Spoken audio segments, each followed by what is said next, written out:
Welcome to the Reality Whisperer Webcast. We would like to thank our sponsors. Dr. Mulder's Wishing Machine, the most affordable radionics machine found online. Amplify your manifestations as the wishing machine aids you in bringing your abundance to life. Visit freecharm.com/bradjohnson.html for more info and to purchase your wishing machine. Link is available in the video description. Portal to Ascension, online conscious events from renowned experts all over the world. Find out the latest scheduled seminars by visiting portaltoascension.org. Link is available in the video description. And Pot of Gold YouTube channel, profound compilation videos that share deep levels of truth and disclosure information. Link is available in the video description. And now your host of the Reality Whisperer Webcast, Brad Johnson. Enjoy the show.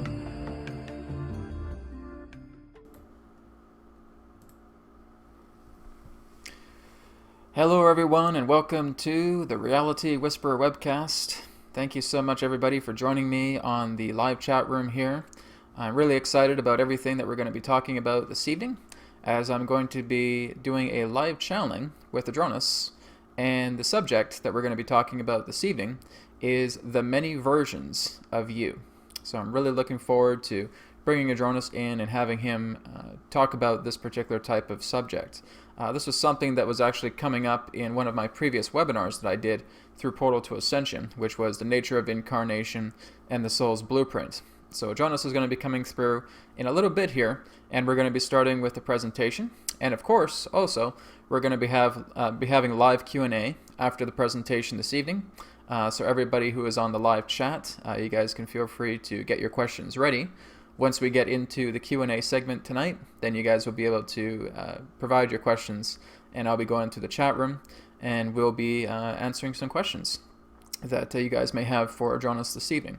So again, I'm really excited for this live challenge. But before we get started, we just got a couple of announcements firstly. So I'm happy to announce the next upcoming online webinar that's going to be taking place. It's called Adronis Navigating the Dimensions, Stories of Beings Discovered in Other Dimensions of Reality and How to Explore the Cosmic Realms. So again, this is going to be picking up where a lot of the Building the Light Body webinar left off. So we're going to be looking into a little bit more intermediate and advanced techniques about how you can work together with your light body, again going over how it can be assembled, constructed, and built, and being able to move that energy out into the cosmos and being able to explore different dimensions. And Adronis is actually going to be talking about, for the first time ever, some of beings that have actually been teaching him a lot about what he knows, and he's going to be sharing stories about that. So that's something exciting for me as well. Because I was completely unaware of the connections of teachings that Adronis personally has. And so he's going to be sharing some stories of other beings existing in different dimensions and talking about them as well. So again, that is on Sunday, October 30th, and it's at 12 p.m. Pacific, 3 p.m. Eastern. You can go to realitywhisperer.com. The link is now up on the website. So you can go on the homepage. You'll see the poster here like you see now, and you can go ahead and click on that and register. And of course, secondly, is our next upcoming event in November. This is going to be a local event happening within Victoria, British Columbia, Canada, which is actually just a little bit to the west from where I am right now, on the island here in BC. I'm on the mainland, but I'll be going to the island. And it's going to be called Channeling Mastery of the Expansion Teachings. So this is the very first Expansion Teachings workshop that is happening, and there's going to be a lot more coming into especially 2017. So I'm looking to be traveling across the West Coast and getting some local events started with expansion teachings. But again, the subject that we're going to be talking about is channeling mastery. So communicating with the subconscious mind and connecting with your spirit guides and higher self. So even this is taking place in Victoria, it is available for video live streaming. So we will actually have a live stream audience, and you guys will also be able to participate and interact live through the comfort of your own home as we have this local event happening in Victoria. And again, that's going to be happening on Sunday, November 20th, starting at 6:30. So again, more information, you can go to realitywhisperer.com about expansion teachings channeling mystery, channeling mastery, channeling mystery, channeling mastery through expansion teachings. There is some mystery to it, but we're going to be looking into some mastery also. All right, great. So again, thank you everybody for being here. Looks like we're getting a lot of great activity on the chat room. So again, I'm going to be taking a moment now just to connect with Adronis' energy, and he's going to be coming through. And again, we're going to be talking about the many versions of you. So I'll just be a few moments, do a little bit of light chanting. There is a neighbor, actually, just next door to me that's actually doing a little bit of construction, a little bit of hammering. So if you guys hear that kind of hammering sound in the background, that's the next door neighbor. So he's being very passionate about building his home. So that's all cool. That's all good. All right, guys. So again, thank you so much. I will go ahead and bring Adronis in, and we'll get started with this evening's presentation on the many versions of you. Here we go.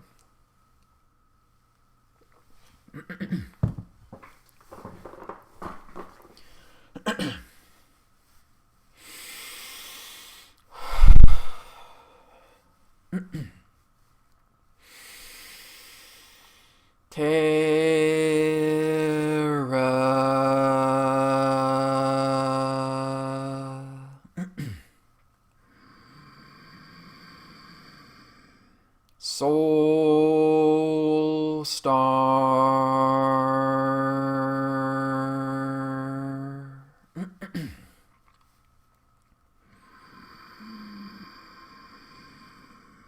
Sirius.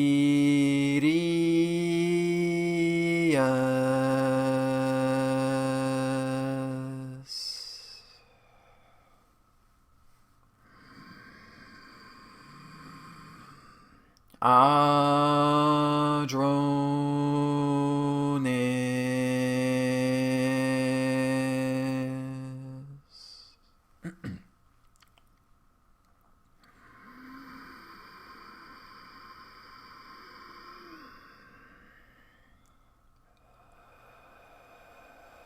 We are here at this time, and we bid you greetings, and thank you very much for the opportunity of this interaction today. I am Adronis of Sirius, sending love, appreciation, and gratitude to all who are tuning in to this broadcast through your internet collective consciousness. We would ask everybody that is tuning in to this particular transmission at this time to let yourselves now get relaxed, get comfortable, and tune in to the vibrations of Sirius so that you may synchronize, harmonize, and align to all the information that we have to share. Also understand that all of the information that we shall provide today is simply that of our perspective, our point of view. For all knowledge, all information, all creation itself resides within your very hearts, beings, and souls. The many versions of you. And what this means is that everything that you see around you, not just through the idea of human presence, but through everything, through the idea of the molecule, through the idea of the atom, through the idea of the subatomic particle, through the idea of the Higgs boson in that way, and everything that you would understand macrocosmically is all interrelated, interconnected, intertwined together with your energies as we speak in this moment. And that the relationships that you are attempting to create through yourselves is being able to understand the state of perspective. Now, this is where we have given a little bit more of a background as it relates to the idea of the world in comparison to your world. The whole idea is if you were to look at the world itself cannot actually be involved with. And that's the whole idea, that when you are looking at a collective principle, when you are looking at something that is happening en masse that requires a multitude of different co-creators, all together forming themselves in this particular collective en masse aspect, this relates to what you would consider to be the world.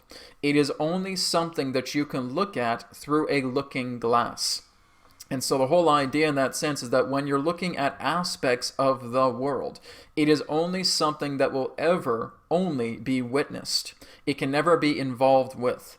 So this is why we often say to many people, do not concern yourself in regards to what the collective itself has chosen to experience. Because all of this is simply meant to be witnessed. It is not meant to be changed, feeling that one person can basically tie a rope around the entire collective consciousness and drag it over to its own preferred space, wherever that host may deem appropriate. That cannot be done. It would be no more different than what you would know as a very tiny ant attempting to push down a skyscraper. The collective energy in that particular form is so vast, that collective energy in that sense is so, shall we say, immense, that there is no possible way that one particular person can trigger the aspect of the collective consciousness. Now, this is basically what we want to share with many of you, because over the years we have heard a great deal of understandings from you of saying that, you know what, Adronis, we are indeed in a slave system. This system is all about slavery. It is all about enslavement. It's all about feeling that others, in that sense, have dominated us. Well, the whole idea in that sense is that there is some truth to that based upon how you have allowed yourself to be dominated. Now, this is basically the whole idea in regards to the state of enslavement. One particular being cannot actually come into your own universe and enslave you. That's not possible. Basically, what they do is they create so much degrees of coercion tactics, because it is coercion that actually creates, shall we say, the greatest state of influence for one to feel that they are being enslaved. It is not so much in the idea of what you would know as raw brute force, because raw brute force will often be met with a great deal of retaliation, and in that sense, refusal. So basically what is done is what you would know as underhanded tactics. It is done through the idea of, shall we say, very, very cunning and tactful techniques. Through the state of influence that gives you the impression that what you are doing is all part and parcel of experiencing yourself through life.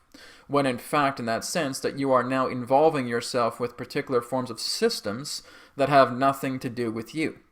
So therefore, in that sense, because there is an unknowingness, an unawareness in regards to what one is implementing themselves through, the whole idea of feeling that they have been influenced to the degree that this particular type of system, that this particular type of coercion has now come together within your field because you have left the door wide open, which means you have to give yourself permission to be enslaved.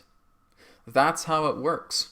Nobody ever can forcibly enslave you. Nobody ever can forcibly impose themselves upon you in the state of a dominance. That is something that you invent. That is something that you create. That is your own doors opening wide and saying, oh, I guess I have no choice. I guess this is what I need to do. I guess this is basically where I need to end up. And so go ahead. Feel free to do what you want, as long as I can be peaceful, as long as I can have my space, as long as I can have money, as long as I can have quiet time with my family, as long as I can have a nice little home, etc., then I guess that's okay. So basically what you have done is that you have given your own personal empowering permission slips to the idea of the manufacturers of those systems. This is the whole idea in that sense, that it's not about a human oligarch agenda. It's not about a reptilian agenda. It's not about other extraterrestrial agendas or artificial intelligent agendas altogether. Yes, they exist. Yes, they are in that sense being able to cipher programs. Yes, they are initiating these programs and have been for quite some time. However, you have given yourselves permission through the cunning tactics that have been brought forward throughout these systems to open your doors and say, okay, go ahead. So the whole idea here in that sense is that this is basically the idea of the aspect of enslavement systems. It is something that you must volunteer for. When you basically say, hey, wait a minute, I know what's going on here. I realize this has always been some type of trickery. That I have basically been able to see up the magician's sleeves. And I'm no longer going to move into the alignment of feeling that I'm going to keep this door open and continue to play the game that does not serve me. I am now closing these doors, and I am opening doors for myself, and I am empowering myself, and I am making my life authentic, genuine to myself. And that is basically what you are learning here. So the idea of witnessing is helping you to gain understanding about how you, yourself, can create your own reality through perspective. So, in the collective world, you witness. In your personal world, you create. That is how it works. That is how it operates. So the whole idea here in that sense is that when you actually look into the prism, look into the looking glass, and see how other particular people are, shall we say, involving themselves into the collective means, you are not actually forming, shall we say, a singular relationship with them. There is not a tether there as it relates to the idea of personal involvement. So when you look at something on the television, when you look at something on your internet, when you look at something in the newspaper, when you're standing on top of a building and you're simply looking down at the world and see everybody that is going about their business, there is no particular personal, intimate tether that is brought forward in that way. So what you are doing in that particular state is witnessing everybody. And that they, in that sense, have not created this particular tether with you. Indeed, you are all connected. But the idea in that sense of this personal, intimate tether is not present. So basically what you are witnessing through the looking glass is an objective point of view without your tether, period. So basically the whole idea is that when you are actually walking down the street and you start to talk to a person, tethers instantly connect. Now what you have basically done is when you're talking to that person, you have now manifested a degree of consciousness pertaining to the perspectives of energy that that person represents to interact back together with you. So what you have basically done in that sense is through the idea of that intimate tether connection, you have now in that sense created a version of what that person represents to you. Do you ever notice this? That when you are in a group setting, and you see two friends at the end of the hall, just starting to communicate with each other, enjoying a really good laugh. You come over, all of a sudden the laughter stops. They look at you and saying, "Oh, hey, how are you doing today?" And you notice how the mood changes. Why? Because you have created two different versions of those people. Those people in that sense have responded to your field. They have responded to the tether that is now attaching to theirs. And now you have formed the intimate connection through the idea of the versions of the people that you have just created. Because they have tethered back to you, and now they see you as the version that they have created in regards to the perspective that they hold as they see you. And that is the idea of involvement. So, you have two particular forms of aspects here. You have one that represents the witnessing of a collective en masse association where no involvement is, shall we say, brought forward. The second aspect in that sense is pure involvement. But the whole idea in that sense in regards to the states of your subconscious is now assigning these two particular people, for this example, to giving you the impression that something in regards to who you are, how you present yourself, what you truly represent in attributes, is now being reflected in regards to two versions that you have created based upon those two people looking back at you, in that sense have instantly changed vibration to interact and align and associate together with your energy. That's how it works in regards to the state of mechanics. You have basically in that sense created an empathic interlock. And because of that empathic interlock, this is where you're noticing that two people by themselves are on a completely different mooded vibration. And as soon as you step in, your fields snap together. And now, everything pertaining to the interaction of those two now interacting together with you has now created a triangular relationship from three different realities that have now created a fourth. So basically, it is yourself, it is your friend number one, it is friend number two. The three of you in that sense represent entity properties. You are entity variables. When you snap together and co-create and co-align in regards to that agreement, you now create a fourth reality. And now the fourth reality in that sense is the intersection of integration pertaining to interaction.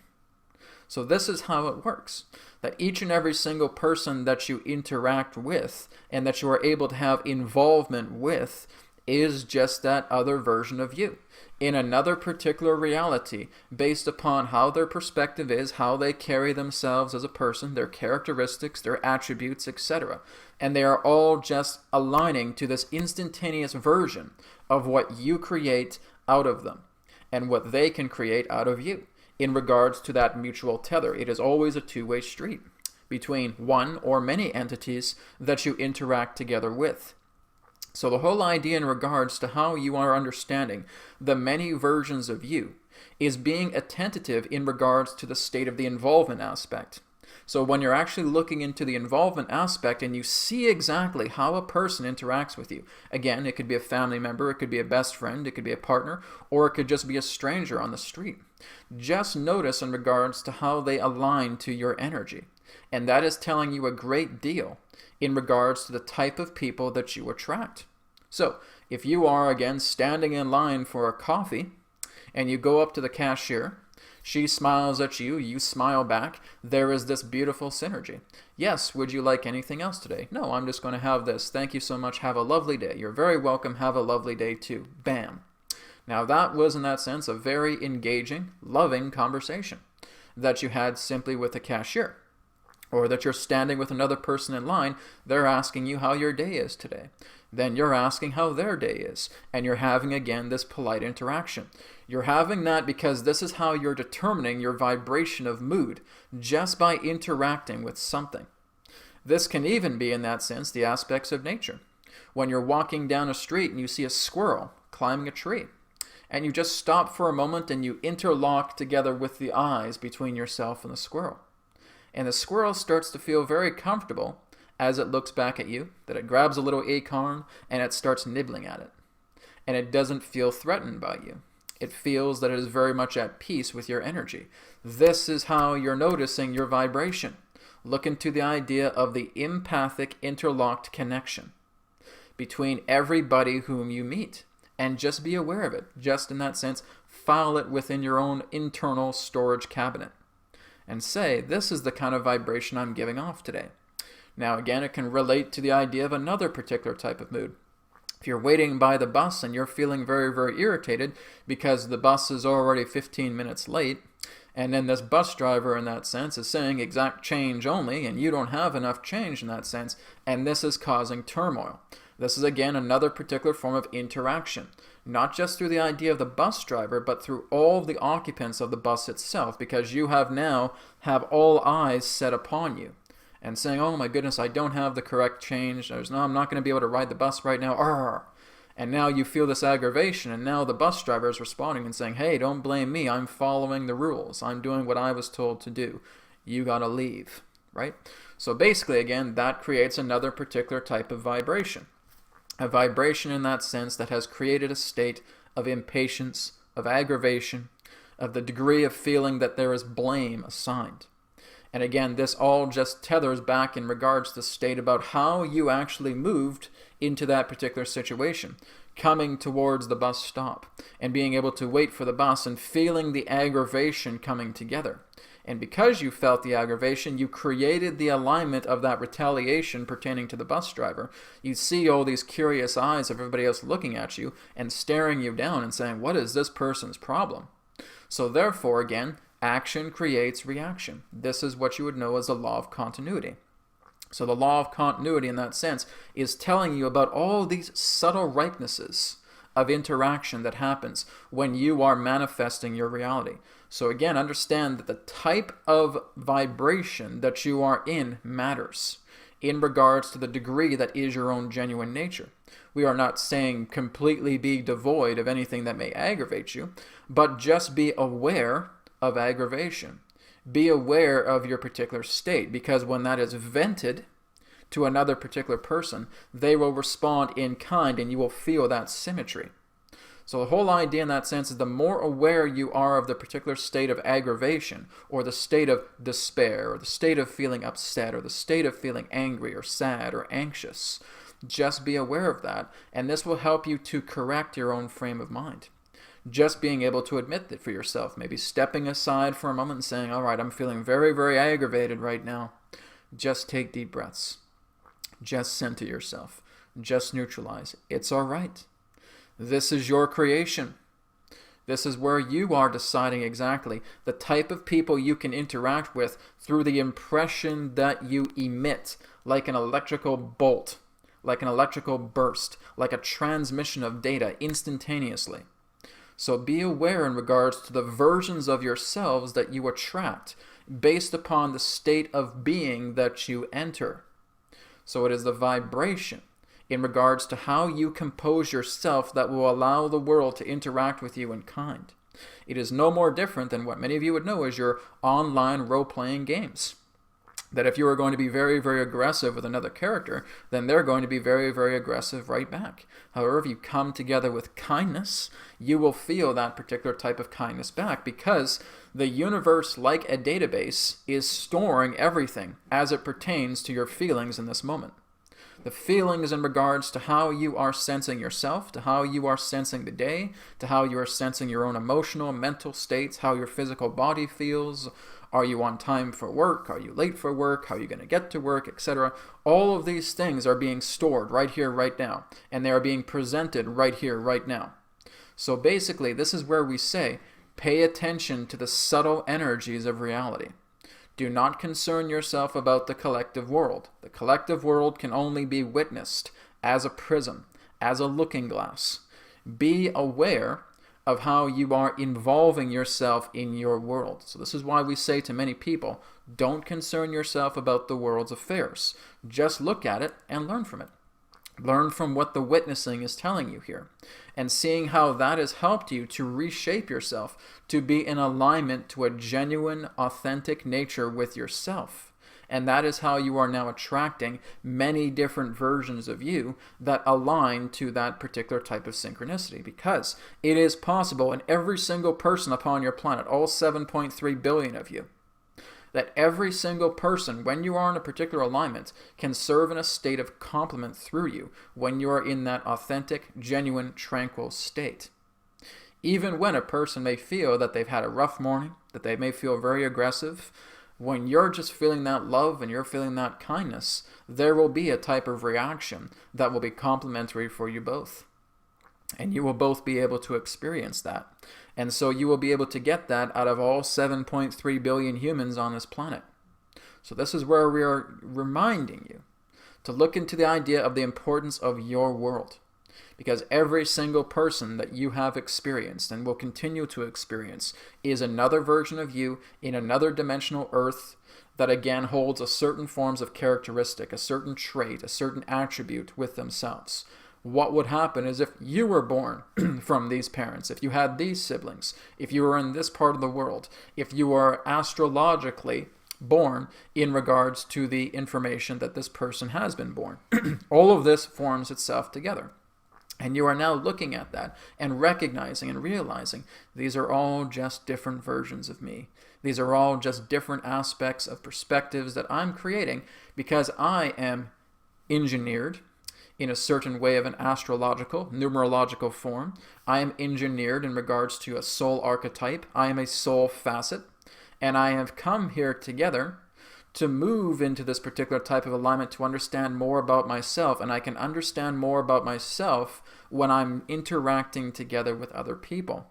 And as I'm interacting together with other people, they are reminding me about myself. And I can truly enter a state of fulfillment of this reminder by going inside. By remembering exactly, this is the type of person that I am. And this is what I can continue to be if I continue to look inside myself. Because even when you're experiencing another person 3 feet ahead of you, you're not experiencing that person right here. You're experiencing this person right there. Every single person that you come in interaction together with has no outside complexion. This is all happening inside. You only have your unique perspective. There is no outside. This is a projection screen. It really doesn't even have any particular variables to it. It is the variables that you discover within that create this grid, that create this map, that create this archetype, that forms this particular degree of a reality based upon what you have decided and chosen to integrate with by being here on this planet, by interacting in this way.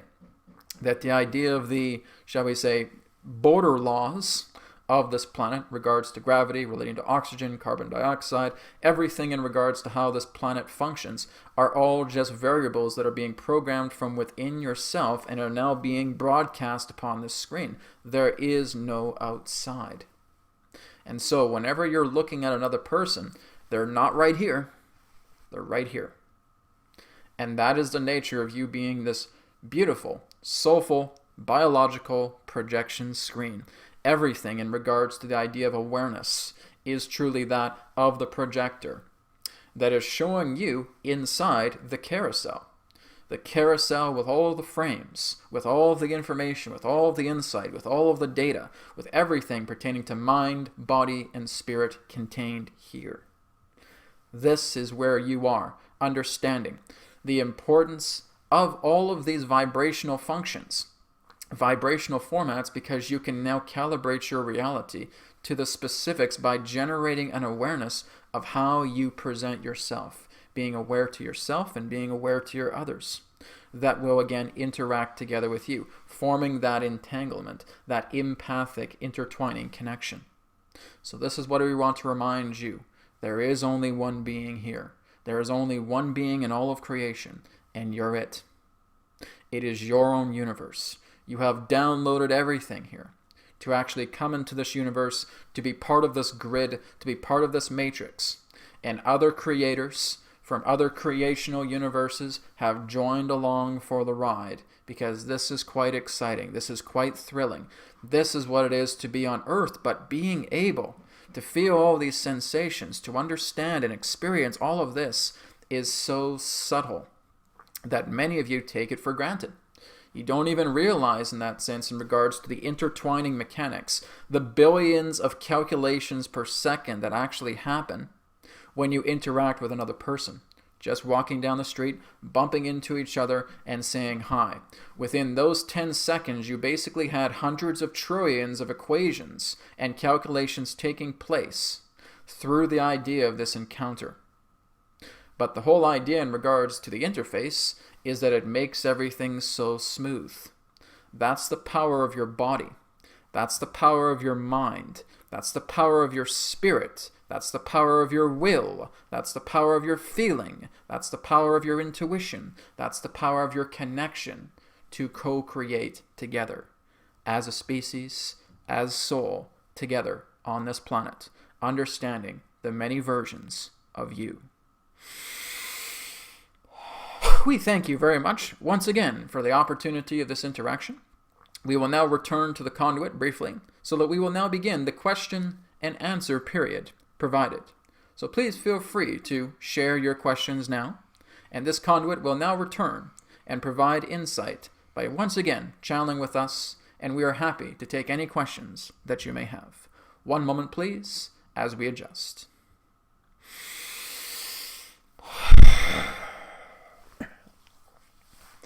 Wow. All right. Well, that is a very powerful conversation and presentation there, so I hope you guys really enjoyed that. Great. This is, again, something that I was talking about in the Nature of Incarnation event as well, too. And again, you guys can go to portaltoascension.org. I believe that is available for on-demand viewing. I had a really great time there. Shared a lot of great insight. Adronis was kind of in the background, just kind of feeding me a lot of these concepts for me to share to the group. But it really helps just bring perspective into me as well, too. Just that the things that we take so easily for granted is actually so powerful, right? It's the subtle energies that we create, that within those subtle energies, there's power beyond imagination. So it's a wonderful thing to perceive and look into that. All right, so we're going to go ahead now and go into question and answer period. So for the chat room, if you guys do have any questions for Adronis in regards to what was talked about or anything else in general, feel free to share. I'm just going to go up through the chat room here and just kind of see exactly where the first question was. Okay, so I got one here from Wing. Okay, so Wing asks, Adronis, why am I attracted to other persons, specifically my opposite sex, as if I have known them for a long time? Okay, thank you, Wing. One moment.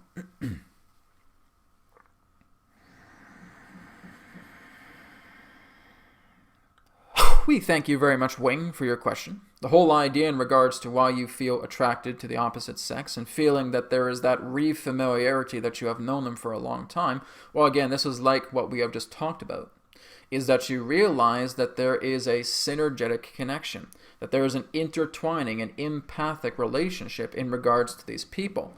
When you are interconnecting in that way, what is the very first thing that gets connected in between two people? Do you know? It is the heart space. The hearts are the very first response pertaining to the idea of empathic connection, because the heart is the gateway. From within that fraction of a second, you again have billions of calculations coming through as it relates to the sequence of other particular forms of correlative data that have represented other lifetimes that you have shared with a soul. And now there is this instantaneous recognition of knowing that when you meet somebody new, an opposite sex aspect in that way, you know you have shared lifetimes with them before. Not just on this planet, but in other particular planets, and other realities, and other densities, and other realms, etc. And the heart instantaneously recognizes it. As soon as the two hearts tether together, with again only takes within a near instant of a second to do, then basically all this information is flooding through you at once. And at times you really cannot make sense of it because it is like a flash of light. And you just get this impression, I feel I know this person. I feel I've met them before. That's because you have. Because again, what you are going through in regards to this reality is something that is reversioning itself into another particular type of relationship, friendship, cooperative, etc., that has taken place before. Because it is time now for the two of you to synergize. You connect in this way with an opposite sex friend or an opposite sex partner, whoever it may be, and realizing that there is that association there. Because of all of this recognition of the soul, you could say that it represents the idea of the soul looking through its own eyes, and through the other directly before you, looking through their own soul eyes and matching and connecting together. That is the alignment that you have just obtained. It is the idea of that instantaneity. So basically, the feeling that you're getting about being able to connect with the opposite sex and feeling you've known them before, you've already answered your question. It's because you have known them before. It's because you have formed relationships in this particular way.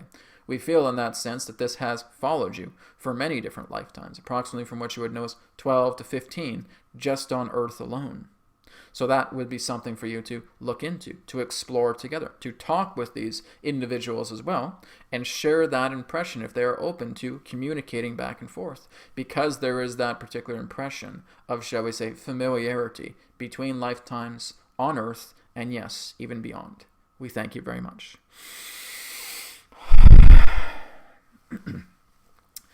All right. Thank you very much, Wayne, for your question. So let me just scroll up the list here. All right. We're getting a lot of good comments here. Let me just see exactly where it was. Okay, I think I lost Wayne's question. Let's see. Okay, here's one here from Callan. Callan asks, so there is no outside, so there is nothing but me in my little bubble of life. Yeah, exactly. That's it. Everything really is just this bubble. Now it appears absolutely vast. It's like looking into a fractalized painting. When we see this beautiful fractal artwork sitting before us, we can continue to zoom in and zoom in and zoom in and zoom in into infinity, and it will feel infinite. But here we are just looking at the frame set in regards to this particular fractal painting that has been made. That is no more different in regards to our own bubble. It is a fractal creation. And so basically being able to look into all the people that you are associating with are in their own little bubbles, as you're in your little bubble, and you're intersecting together. And through that intersection, you create a version, a hologram of that particular person. Because again, it's going back to what Adronis just stated into that example, where two people are in a hallway, they're talking, they're laughing and laughing. All of a sudden you come in, vibration changes. They stop laughing, and now their eyes are focused on you, and both of their vibrational states have changed. So the reason why that is because your bubble, in your own creative universe, is intersecting and intermeshing together with other creative bubbles in their own universes, and basically what happens is because there is a proxy of two empathic energies forming together, or in this case, three empathic energies coming together, this formulates the aspect of basically looking at it in the idea like a soup, right? You're pouring all these different types of ingredients into the soup and making it something special, right? That's basically what's happening here, is that you have created an aligned vibration empathically between these two to now have them respond very, very differently in regards to how they were responding just with the two of them, right? So that's giving you the impression that you're the only one here. You're the only one here that is in your own universe. So all of your particular rules apply based upon how you present yourself. Now, yes, we do have a limitation of a physical body. We do have certain things that we are following as it relates to ground rules here on this planet. But in regards to perspective, it's limitless. So it is really the perspective that is truly infinite. It is the idea of perspective that creates everything in regards to that aspect. So how you present and compose yourself, how the mood, the mentality, the friction, if there is any, or lack thereof, all part of that are equations that are being brought forward. You could really look at the idea that reality is no more different than a highly enhanced, extremely advanced online role-playing game. Ultra high def in that way, right? It's really no more different in regards to that aspect. Because again, as soul, as spirit, we are infinite in ways we can't even imagine. And again, the whole idea is that when we're interacting together in our own world, yes, we will attract people in our universe that is telling us about ourselves. You will never not meet anybody that will not tell you something about yourself, right? It may just seem like something is randomized or something is just out of the blue, but it's not. All of this comes together in an appropriate state of timing. We may not understand exactly how that happened, but something has come together to tell us something about ourselves just by meeting this nice old lady that just came out of an alleyway and just started to rub our shoulder like this and then walked away. What the hell was that all about, right? But again, there is something in regards to that. This is, again, just something that may represent a blessing of saying everything's going to be okay, but not even have to say anything and just walk away. And you turn around, you try to find that person, and they're gone. They're history, right? That's, again, one particular example, but that's coming through our own created universe. And again, this is basically our subconscious. Our subconscious is operating as the architect as it pertains to this reality altogether. So it is you in this creation bubble, and your perspectives allow the motion, the aspect, the continuity, the causality of this reality to function the way it is. That's how powerful you are as a creator. Okay? Thank you very much, Callan, for your question. All right. We're going to go down to Ariel, I believe, Ariel. She says, energy level in the body as it's catching up to vibrations. Any technique to help that? So energy level in the body as it's catching up to vibrations. Any techniques to help that? Okay, one moment. We thank you very much, Ariel, for your question. Now, in regards to what we believe you may be saying in that sense, is being able to allow the body to catch up with the idea of the energetic levels that it may emit or that may represent other particular vibrations. Well, understand that your body itself is a gauge. It is instantaneously reacting in the way based upon the idea of the vibration that you emit and the vibrations that you encounter.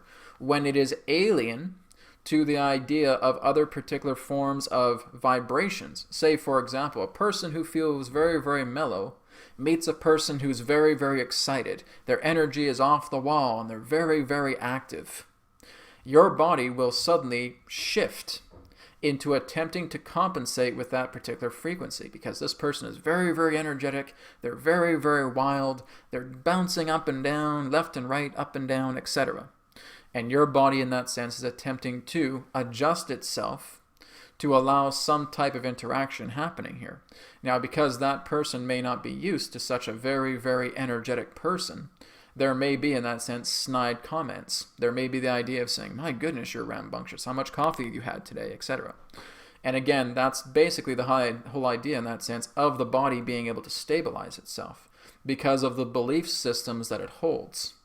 So the belief systems that are held within the body in that sense relating to another interaction of this, shall we say, hyperactive young woman may basically in that sense trigger these particular aspects of defense mechanisms because the mellow person is not used to having a type of energy like that.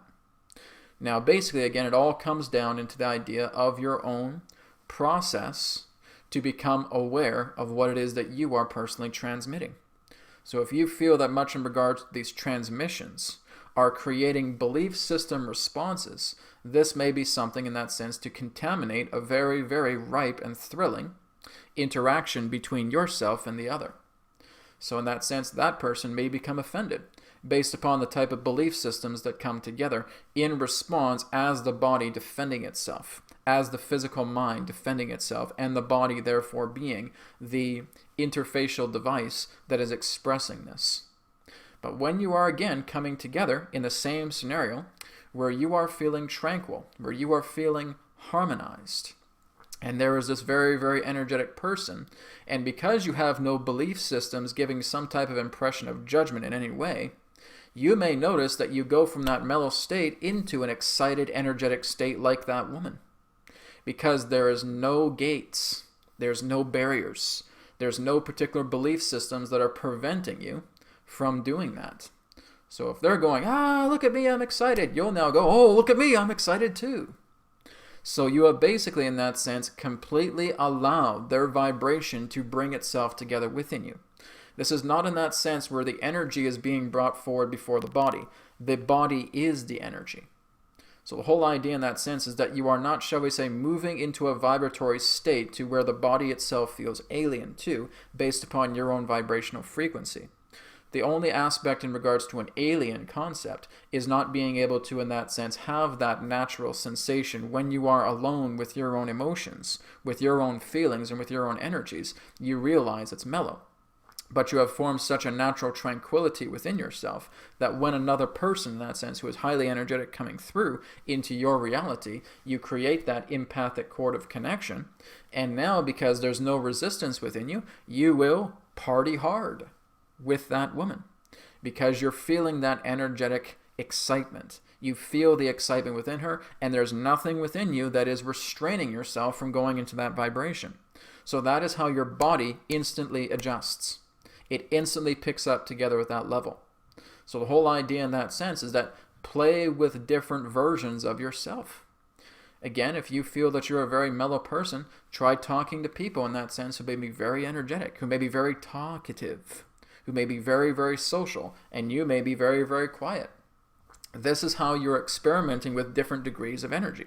And because there are so many people upon your planet who are chameleonic, they're able to mirror these energies so well, and they're very appreciative of the type of people that they meet that are so different from their own energy through that synergetic, empathic link-up, that they now start to incorporate aspects of those energies from those people into themselves because they see how good they feel around that person. That person, again, is just another version of you, another palette, another key on the piano that you are playing as it pertains to tone.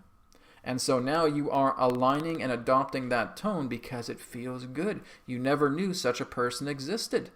Congratulations. Take advantage of that. Expand yourself through the awareness of what makes you feel good authentically. That is the understanding. We thank you for your question. All right, great. Thank you so much for your question. Let's go down here a bit more. Okay, I think I found Wing's question there. All right, this is where I am. Okay. All right, here's one from Kitty Rocket, I believe. When we dream, our vibration is reflected back as well. So is what you explain. When we interact with dream images and symbols, does it work the same way? Okay, one moment.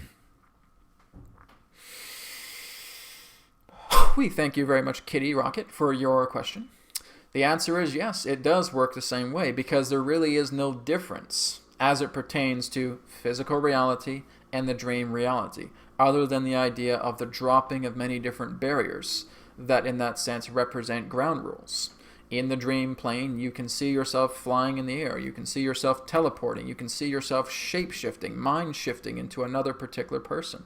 All of this is truly possible. But nonetheless, the dream symbolisms, the images, the metaphors that you are connecting with, yes, can also alter your mood exponentially as well, too. Some people in that sense negatively, some people positively.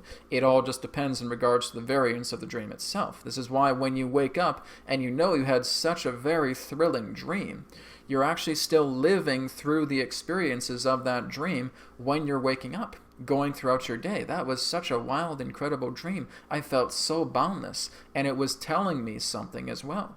That all I had to do was really just let go.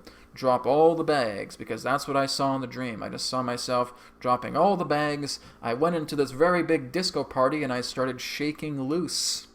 I went completely into dance spaz mode. And it was so liberating. It was so freeing. And so all I did this morning was dance, dance, dance, dance, dance, dance. And it feels so good. Thank you so much, Dream Interpretations, for showing me exactly what I can do to liberate myself. By dropping my bags, by dropping the beliefs of feeling that I shouldn't be doing this, it's a little too embarrassing, it's a little too ridiculous. The ridiculous is all right. The embarrassing is all right. That's all part of the shields that you all put up. This is your reality. Why not dance the day away? So again, dream interpretation, dream symbolisms, dream metaphors are all telling you this aspect as well. So you're getting that very much from the idea of aligned states of being that you can be in through dream states. Because again, this is showing you in a much greater detail the type of person you can become, the type of people that you are attracting holographically within this dream that is helping you to understand different facets of yourself. Now you may also, again, yes, experience different facets of yourself within the dream plane that can be quite frightening, that can be quite scary. But again, it's all thanks to those particular degrees of dream imagery, of realizing I am very, very thankful to where I am right now, because I could never see myself being so hostile, being so belligerent, being so very, very angry with so many people just over something simple. I'm very, very thankful that I can see myself now and realize I would never do such a thing. Therefore, that is the reminder of your own progress, your own growth as an entity, and being able to see exactly how far you have come. So basically, in that sense, these messages can at times just reflect reminders. Reminders about how far you have come, how far you have journeyed through your own understanding about the goodness that you hold within yourself and the goodness that exists within others.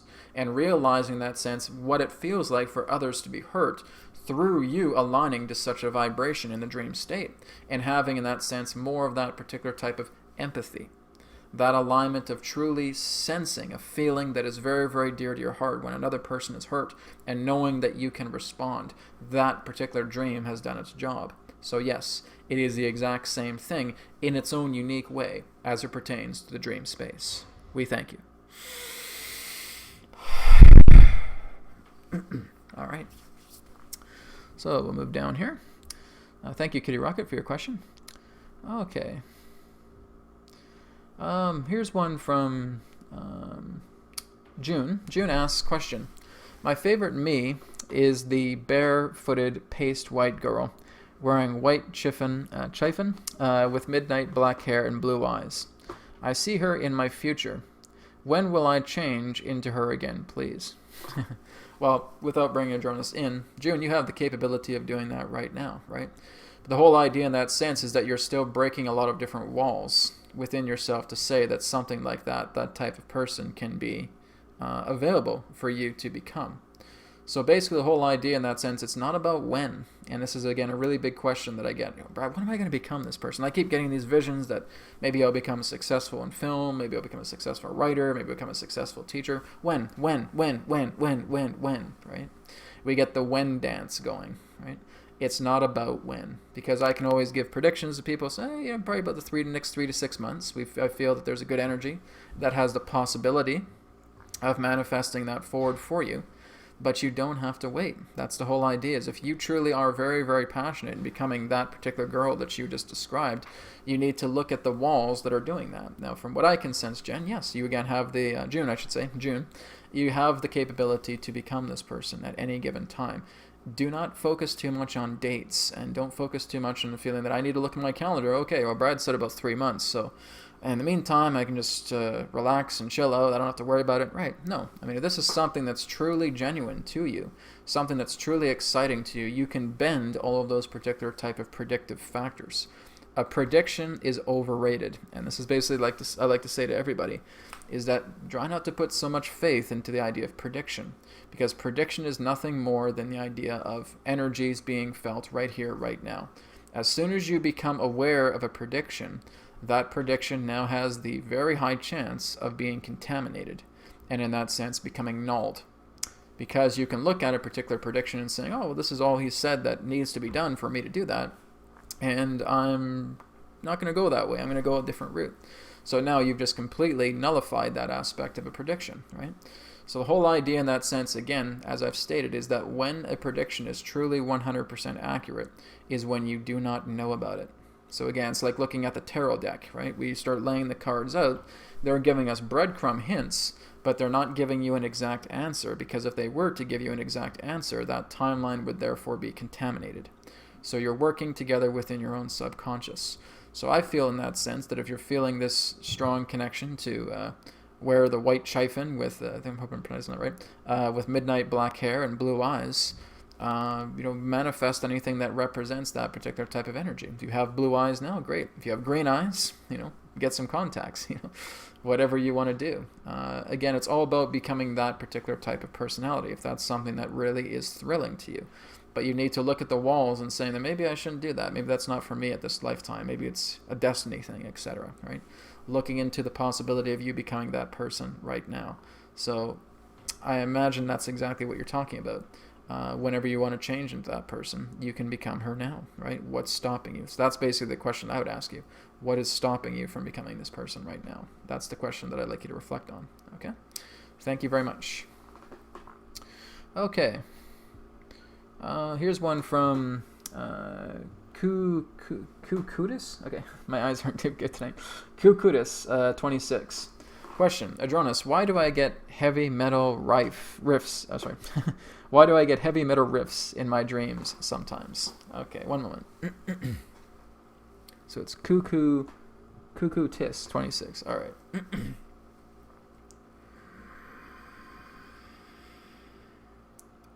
We thank you very much, Kukutis26, for your question. Why do you get heavy metal riffs within your mind? Because again, it all represents the idea of extremes. It all represents the degrees of polarities. It's something that's very, very intense, that is attempting to shift you into a very, very heavy extreme. Now, basically, when you're going into these heavy metal aspects in that sense, it's telling you that reality is attempting to speak very, very loud to you. It may also represent the idea in that sense that there's been a great deal of pounding and distraction in that regard to reality. But it's telling you about these natures of extremes. You may not even like heavy metal music. The whole idea in that sense is that it comes together because it's nothing that you can really ignore. It becomes so loud, it becomes so fierce, it becomes so extreme that it's creating some type of message to look at. So we would ask you in that sense to look into the tones of what this heavy metal tune may represent, this heavy metal riff may represent, based upon any lyrics that may be associated together with the heavy metal riff as well too, because the specificity that you find within that can therefore determine the extreme that it's attempting to share with you. So the whole idea in that sense is that these are guider markers. They are attempting to bring you into a different level of extreme because something in regards to an opposite extreme is attempting to be counteracted in this particular way. We thank you very much for your question. All right. Moving on. Okay. So I'm just going to scroll up and see if there's any more other questions here.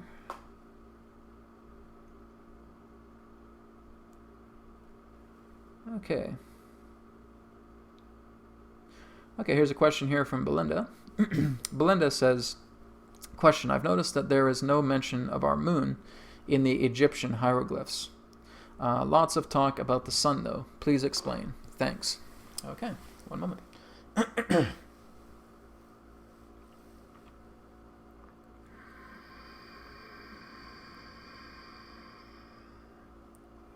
We are here. We thank you very much, Belinda, for your question. As it relates to the idea of the Egyptian hieroglyphs, why was it that there was no mention of a moon at that particular time in regards to when the hieroglyphs were created? That's because there wasn't one. In regards to the very earlier times of Egypt, now understand that much of the hieroglyphs that you find upon the walls of Egypt are much, much, much older than what much in regards to your archaeologists do admit. Understand that your moon itself, in that sense, has been, shall we say, hanging around, in that sense, moving through different areas of the star system throughout many of these hundreds of thousands of years. That you understand that the moon was originally a satellite existing upon Meldeck, and in that sense that it was a transport monitoring laboratory that represents this energy. Now, basically, in that sense, we would state that yes, the moon was stationed within your star system, but at the particular time in regards to when these hieroglyphs were created, the moon was not present upon your Earth at that time. Again, there were other particular affairs happening at that time between Mars and, again, the satellite that once existed, or shall we say the debris that once existed, that represented the very large satellite that you would know as Meldeck, Tiamat, etc. And so the whole idea in that sense is that the moon came back into, shall we say, a greater time, shortly after the idea of that Egyptian point in history, to basically function in regards to the returning of a great experiment, that therefore stationed itself through the appropriate gravimetrics of your own Earth in regards to its own gravitational field, that we're now beginning, shall we say, a different aspect of experiment that came on in what you would know as a later portion of Egyptian history. So in regards to those earlier times, yes, it is indeed true. The moon itself was not present upon your planet during those times of such writings. We thank you.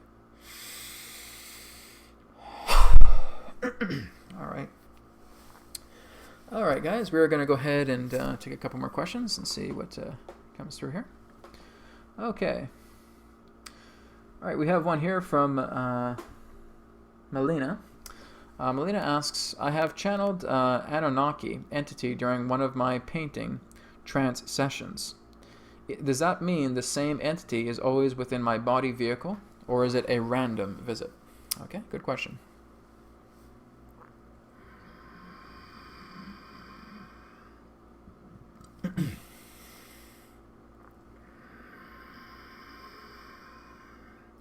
We thank you very much, Melina, for your question.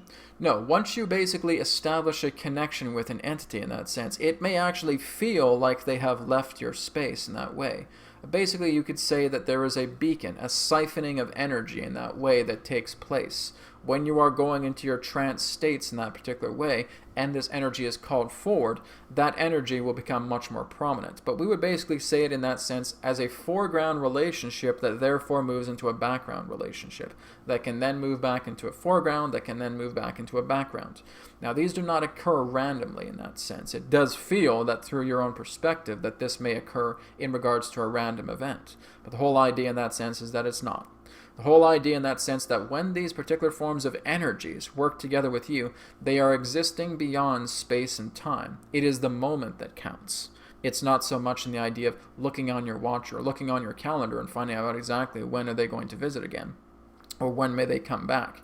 So the whole idea of the Anunnaki energy that you feel in that sense is all part of different forms of corroborations once you align in regards to synchronized brainwave states, moving into what you would know as those trance sessions. So when that trance session comes together and when those brain waves interlock, that energy can now move into the foreground because now you have given itself permission to enter your own state, enter your own space in co-creation together. So as we stated in that sense, that this is an empathic forging, an empathic integration of a tether that has come together. Now, because you are aware of that being, and that being is aware of you, there will always be that relationship. But again, the idea in that sense of more foreground, intimate contact as it pertains to this entity will become comprisable based upon the energies of the brainwave states of moving into trance that therefore gives the permission slips of the gateways to open so that this energy can therefore once again be with you through such a session. We thank you. All right. Thank you, Melania, I think. Where's your name? For the question. Okay. Melina. My apologies. Okay. Okay, here's one from Universal Soul. Question for Adronis. I feel that ETs are trying to contact me, but I don't know what kind of ETs. Can you help me figure this out? Okay, Universal Soul, thank you for your question. One moment.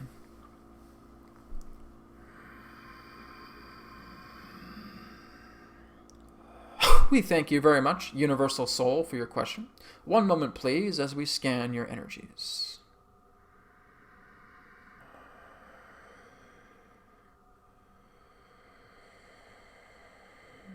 We would feel that there is a connections to what you would know as elf folk that are, shall we say, extra-dimensional and extraterrestrial in that way. There are those in that sense that do exist within the Pleiades. Now, again, we feel that the Pleiades is a very strong energy. But the whole idea in that sense is that we feel you vibrate very strongly to the elf frequency, to the alignment of the elf folk in that way. Again, upon Earth, in different dimensions beyond Earth, and again, even extraterrestrially in that particular way. So the whole idea in that sense is that you have a very strong connection to the interdimensional fauna, which basically means in that sense that you are feeling nature in many different ways that extend beyond the earth. You are seeing other particular worlds. You are feeling other particular worlds where you felt deeply connected with nature, with the elements themselves. And we feel this very strong connection to the elements of the elf, also to the elements of the fae, that again can be extra-dimensional, extraterrestrial in that way. And again, these do point to areas within the Pleiades, and that again, you are part of a, shall we say, violet order, basically working together in very higher spiritual harmony, where you basically work yourself in regards to higher densities of consciousness, moving in between what you would know as the bands of the fifth and the sixth densities. And basically in that sense, it was all part of you being able to tap into the nature of the planet. And at that particular time, feeling the call from what Mother Earth had shared, and being able to answer. So we feel, again, a lot of history throughout the Pleiades, specifically with you, but specifically with these elf folk, specifically with these fae realms. And again, we were just being able to suggest to you to look more into that energy, to follow the idea of this violet cord as it connects to the Pleiades, connecting within the specific regions of what you would know as Pleione, of what you would know as Atlas, of what you would know as Maya. These again represent a triangulum of relationships that you have had, specifically within the Pleiadian star system. We thank you very much. All right, Universal Soul, thank you for your question. Okay. So we got lots of questions here, guys. I think we're just going to take about 2 or 3 more questions, and we're going to wrap it up tonight. I'm just going to try and go through any other questions of anybody who may not have asked a question yet. Okay, here's one from Game Tangia. They ask, I have a hard time in meditation. It seems kind of boring. Is there some kind of way to get past the boring state faster? Don't want to spam, but really want an answer. Okay, one moment, Game Tangia.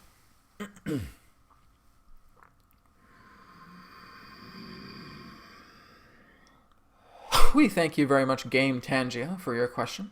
Understand that you are simply looking into an aspect of meditation that you really don't prefer.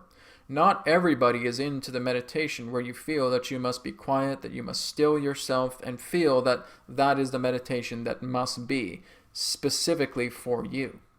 Meditation comes in many different ways. Let us put it in a particular type of example. When you're in your house and you're eating dinner, do you ever at occasions stare off into space? Guess what? That's a meditation experience. When you are walking down a street and you are just being conscientious of your own breath, you're paying attention to your feet, you're just being very mindful in the moment. Has that happened to you? Guess what? That's a meditation state. All it represents in that sense is a focusing of awareness. Is helping you to understand that your mind is becoming clear. It is not always relating to the idea that you must go into a lotus posture, that you must utilize certain forms of mudras like this, that you must slightly tilt your head up, that you must take a deep breath in, take a deep breath out, feeling your chakras opening, feeling your meridian gateways opening, feeling the pores of your skin that are now breathing like your lungs, and feeling that you are aligning to this state. For many, that is enjoyable. For some, they may not be able to get it. It may not, in that sense, be very enthusiastic. Look into the idea of a substitution that serves you, rather than feeling, oh, this must be my meditation. No. If it's not for you at this time, it's not for you at this time. As we've just stated in regards to the presentation that we interacted together with, this is your own reality. You are deciding exactly what is appropriate for you. You are, in that sense, attempting to do meditation because you feel that it may be important from a lot of other people that you've talked to. I meditate on a regular basis. I start to align myself in this way. I do this particular type of meditation practice. Oh, well, that works for them, so I guess I better do this for myself. Oh, it's just not working. Oh, but I better keep doing this. You've already eliminated the purpose of meditation right there. If it's the feeling in that sense where you're not feeling it, you're not sensing it, you're not going into that particular state, you know that's not for you, do not feel that you need to constantly bash your head against a wall to think that this needs to work. Look into the idea of the substitution, where you feel clear, where you feel the epitome of your own awareness. Taking a walk, eating dinner and just staring off into space, being mindful as where you travel to, being able to sing in the shower and just be encapsulated by that song. That's a meditation state. That's a channeling state. So there are many different options relating to the idea about how you are working to keeping your mind centered. Many different options. It does not always have to come through the traditional avenues. So again, our particular recommendation for you, substitution over sacrifice. We thank you.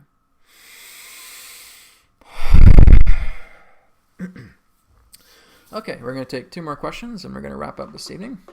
I'm just going to go closer to the bottom here. Okay.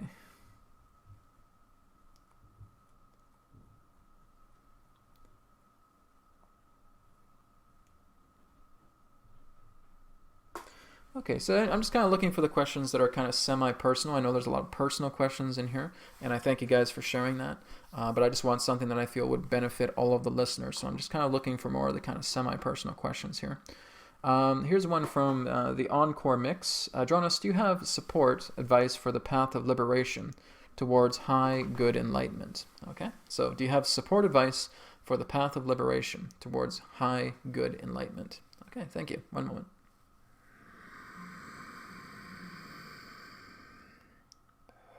We thank you very much for your question. Now, here's the thing. Enlightenment is not a goodness.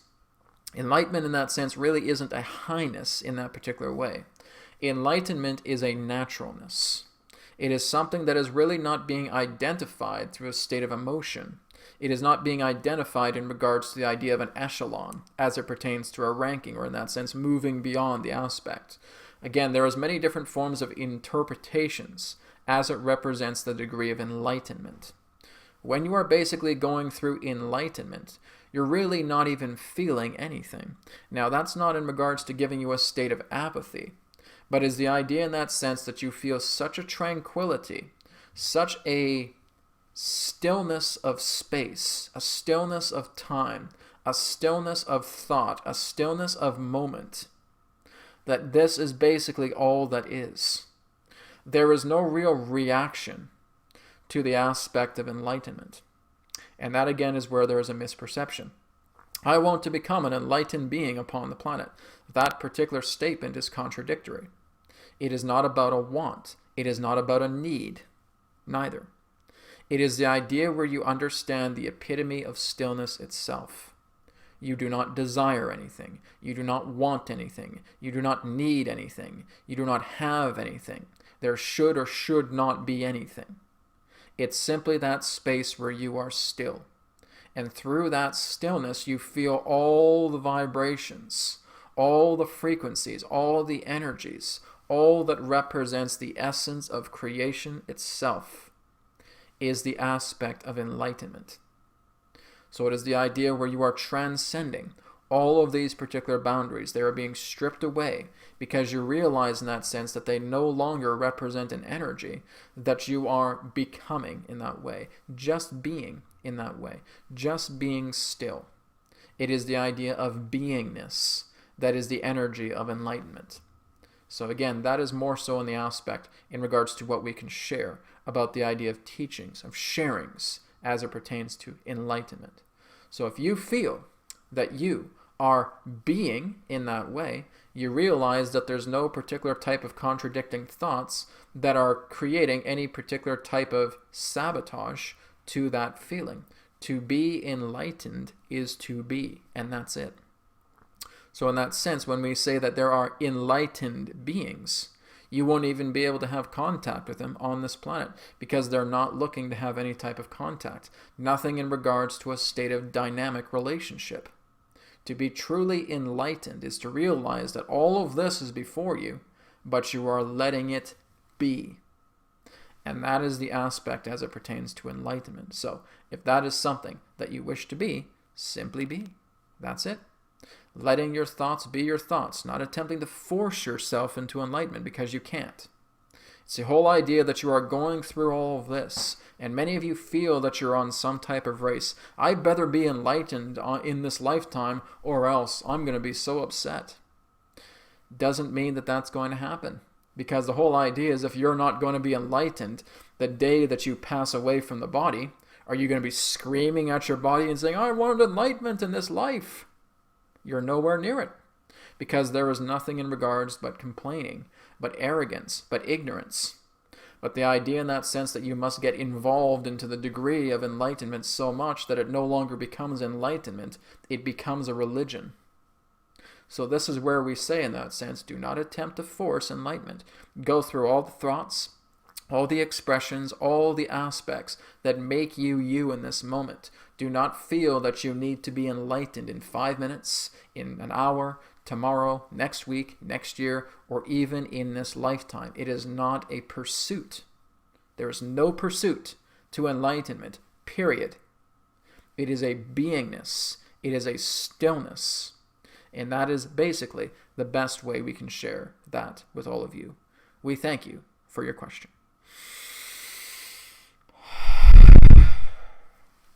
All right. And we'll take one last question here before we wrap up.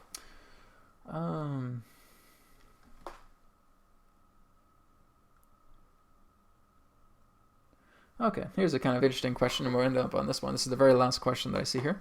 It's from CM Etheridge. And they ask, Adronis, how can I change my physical structure in a faster way? Also, what is the limits to this physical plane? For instance, could I choose to have my hair grow in purple? One moment.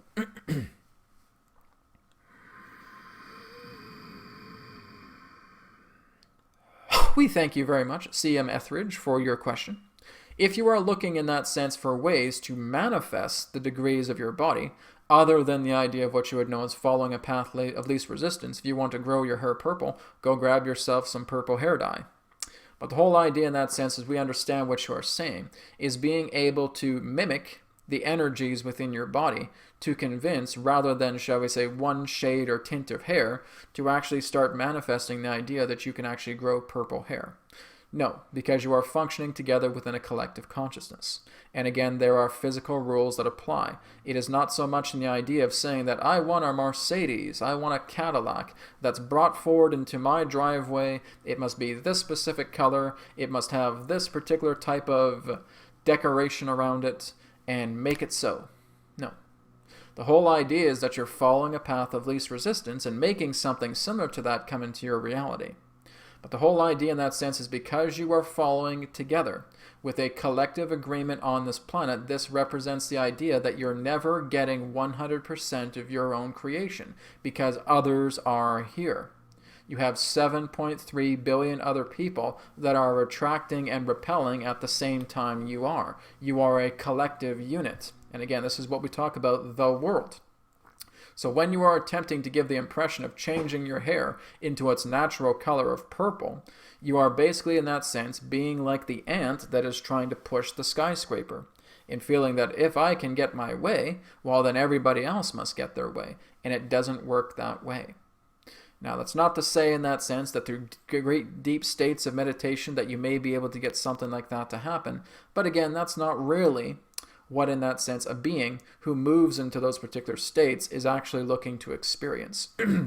When you are basically noticing that a monk, for example, is able to go into a trance state and is being able to levitate, there is something in regards to their own spiritual evolution that represents that. It is not so much the idea that the monk is going to go into a trance state and just wish that they could instantly grow out their hair and transform it into a purple color. It really doesn't serve them in that particular way.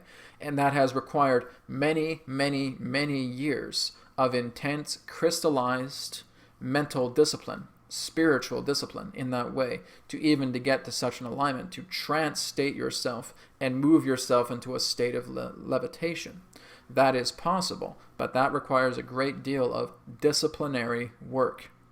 So the whole idea in that sense is through many of you, that again, many of you want to bring forward some astute state of 100% manifestation exactly as you see it in your particular mind.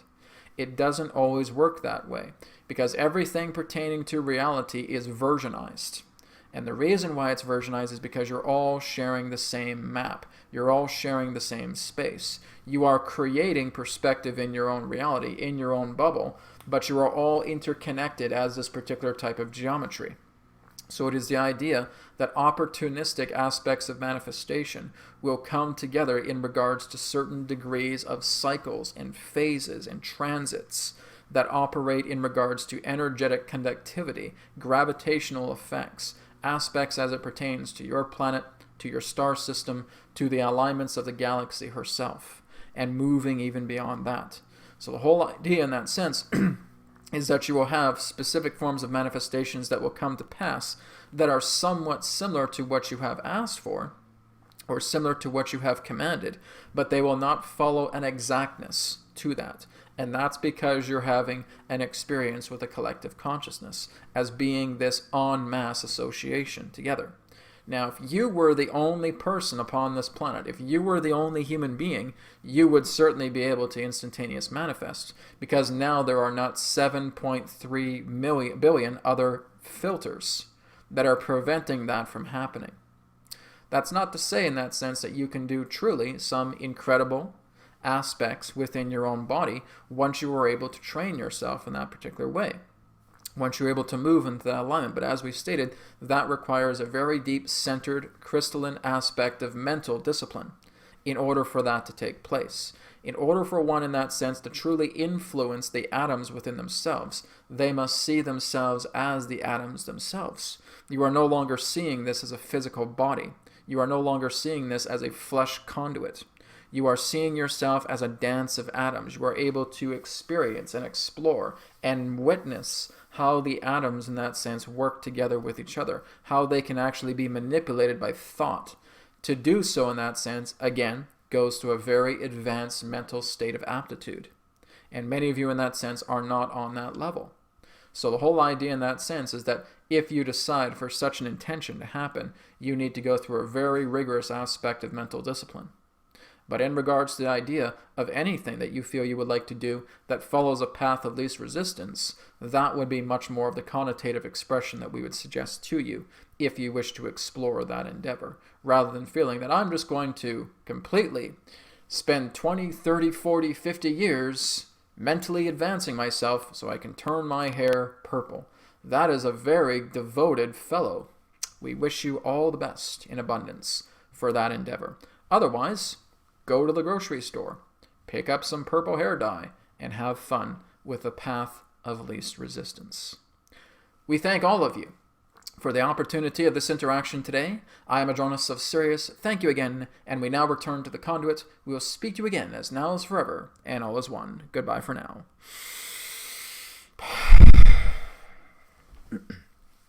All right.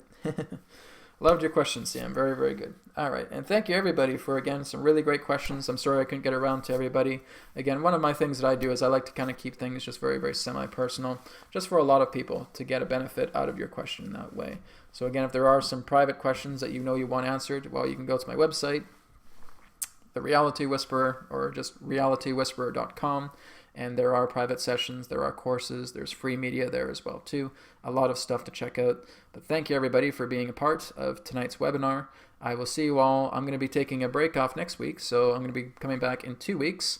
And the topic we're going to be discussing in 2 weeks' time is Argatha and the Inner Earth. So we're going to be looking a lot more into the Inner Earth beings. We're going to look more into the Argatha network. That's going to be the focus of an online presentation that I will have in 2 weeks' time. So thank you everybody again for a great interaction tonight. I really appreciate it. And I'll talk to you then. Take care. Namaste. And may it be well with you all. Goodbye.